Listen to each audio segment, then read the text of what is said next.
तो जय हिंद फ्रेंड्स, अभी हमने जो भी पढ़ा उसको फटाफट से डिस्कस कर लेते हैं कि इन 3 पेजेस में हमने क्या पढ़ा है ना। तो आज के 3 पेज हमारे 91, 92 और 93 हैं। जैसा कि आप जानते हैं कि हम देव सिंह धाबी शिक्षा मंजन की बुक रीड कर रहे थे और इसमें हमने पेज नंबर 91, 92, 93 पढ़ा। यानी हमने जो मूल्यांकन के प्रकार होते हैं परिणात्मक गुणात्मक उनको कवर करा। तो देख लेते हैं पेज नंबर 91, 191, 192 और 193 में हमने क्या जाना।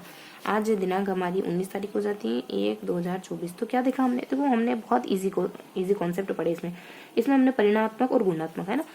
यहाँ दोनों में परिणात्मक पढ़ते हैं और लास्ट वाले में अपन गुणात्मक देखते हैं। तो हमने क्या पढ़ा, परिणात्मक तरीकों के बारे में पढ़ा, मूल्यांकन के और गुणात्मक।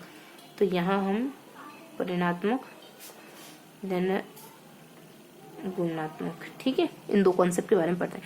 तो परिणात्मक में तीन तरीके के एग्जाम होते हैं, लिखित है, मौखिक है, प्रायोगिक है ना। फर्स्ट पेज में क्या देखा था, 3 पेज पढ़े हमने है ना। तो यहाँ परिणात्मक, यहाँ भी परिणात्मक है ना, और लास्ट में गुणात्मक।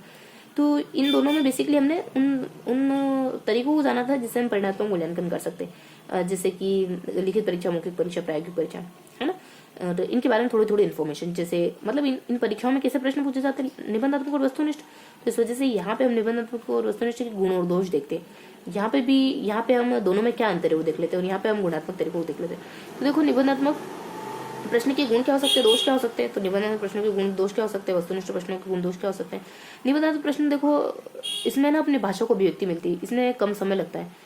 ये दोनों के मतलब प्रश्न बनाने में कम समय लगता है, ये इसके गुण है।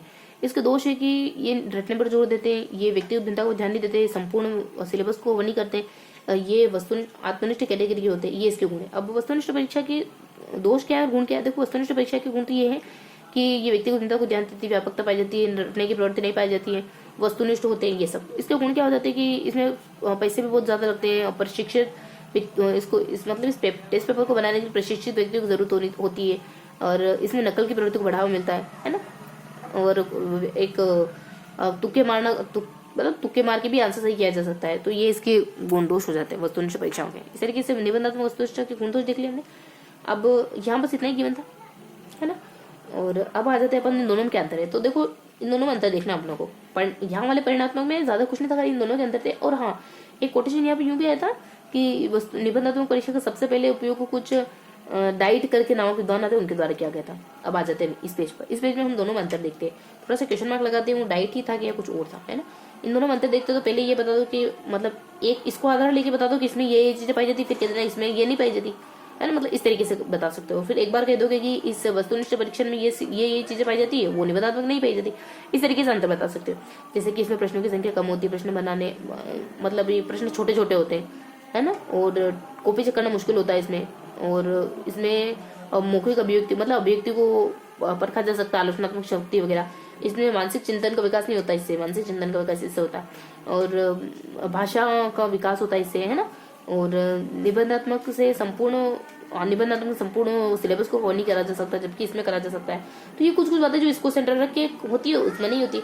अब वस्तुनिष्ठ बताओ, इसमें प्रश्नों की संख्या बहुत कम होती है, इसमें पैसे भी खर्च होते हैं, प्रशिक्षित व्यक्ति की जरूरत होती है, व्यक्तिगत भिन्नता का ध्यान रखा जाता है, और कुछ इसमें वस्तुनिष्ठता पाई जाती है ना। मूल्यांकन करना बहुत सरल होता है, और मतलब अंक सूची से मूल्यांकित कर सकते हैं। इसमें मानसिक शक्तियों का विकास होता है, ये विभेदीकृत होता है, ये मतलब सारे बच्चों को विभेदीकृत कर सकता है। ये हाई क्लास है, ये मिडल है, ये लो है, ऐसे। तो इन दोनों में बेसिक अंतर हो जाता है। तो बहुत बेसिक अंतर है ना। एक बार कुछ बेसिक अंतर है, ठीक है। तो एक बार कुल मिला के दोनों में अंतर देखा। एक बार इसको लेकर इसके अंतर को आधार मान के अंतर करना है, फिर एक बार इसके अंतर को आधार मान के अंतर करना है। अब गुणात्मक तरीकों में देखो, एक तो 2-3 तरीके हैं, ज्यादा कुछ नहीं। जांच सूची के बारे में हमको पता होना चाहिए, संचय अभिलेख क्या होता है इसके बारे में पता होना चाहिए, और इसके अलावा घटनावृत्त क्या होता है उसके बारे में पता होना चाहिए। बाकी तो प्रश्नावली, साक्षात्कार और ये सब हो जाते हैं है ना। प्रश्नावली क्या होती है, साक्षात्कार क्या होता है, ये सब अपन जानते ही। और इन गुणात्मक तरीकों के बाद कुछ ये गुणात्मक तरीके होगा।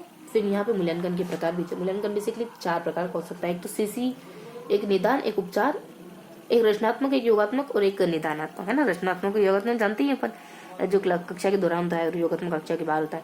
और निदान जो है गलती पता करने के लिए, और इसके अलावा सीसी सतत व्यापक मूल्यांकन है ना। तो कुल मिलाकर के कुछ इस तरीके से हमको बताया जाता है, ठीक है। तो क्या पढ़ा हमने इन 3 पेजेस में, बहुत बेसिक चीजें जानी, कुछ खास बताने की बात है ही नहीं में है ना। और एक दो ये भी बताते हैं कि जो प्रयोगात्मक परीक्षण उसको सबसे पहला प्रयोग किसने करा था। कुछ व्यक्ति का नाम आता है, मेन करके, हेनरी मेन करके, और दो नाम आए थे, एक तो मेन करके और एक और कुछ था, यहाँ थोड़ा क्वेश्चन मार्क लगा देते। ठीक है, तो ये था हमारा पूरा सेशन जिसमें हमने परिणात्मक तरीकों और गुणात्मक तरीकों के बारे में जाना। ठीक है, तो देख लेते हैं, अब कोई बातें मिस तो नहीं रही, हमने क्वेश्चन मार्क लगाया, वहाँ देख लेते हैं। ये देखो, मेन ने करा और रईस आदमी ने करा। गुणात्मक परीक्षणों का सबसे ज्यादा उपयोग कौन करता है? वस्तुनिष्ठ परीक्षणों का सबसे पहले उपयोग हेरासमैन ने करा था और सबसे प्रभावी तरीके से रईस व्यक्ति ने करा है। सर्वाधिक योगदान किसका है? रईस व्यक्ति का। एक तो ये अपने क्वेश्चन मार्क लगा। मौखिक परीक्षा मैंने आपको वस्तुनिष्ठ बता दिया था ना, मौखिक परीक्षाओं का सबसे पहले उपयोग इलेडाइट ने करा था। ठीक है, और वहां पे क्या था? मेन ने, और मेन कैसा है मेन करके हेराइस मेन ने करा था इन प्रायोगिक परीक्षाओं का सबसे पहले उपयोग, और वस्तुनिष्ठ परीक्षाओं का सबसे उपयोग और ज्यादातर किसने करा, मतलब सर्वाधिक किसने करा? रईस ने करा। मेन क्या है? आदमी क्या है? रईस है ना, रईस आदमी। और उस तरफ किसका नाम था? और उस तरफ नाम था अपने, ये कोई हल्का सा नाम था, ये डाइट करके ना, मौखिक शब्दावली का प्रयोग करा। बोलना भी एक तरीके की डाइट है ना, आमाशय की एक्सरसाइज होती है, ज्यादा बोलते हैं तो आमाशय पे दबाव पड़ता है ना, ध्यान को मौखिक डाइट। तो इस तरीके से हमने कुछ मोटा मोटी बहुत बेसिक के परिणाम गुणात्मक के बारे में जानकारी ली। ठीक है, तो अब मिलते हैं face to face on the chalk board.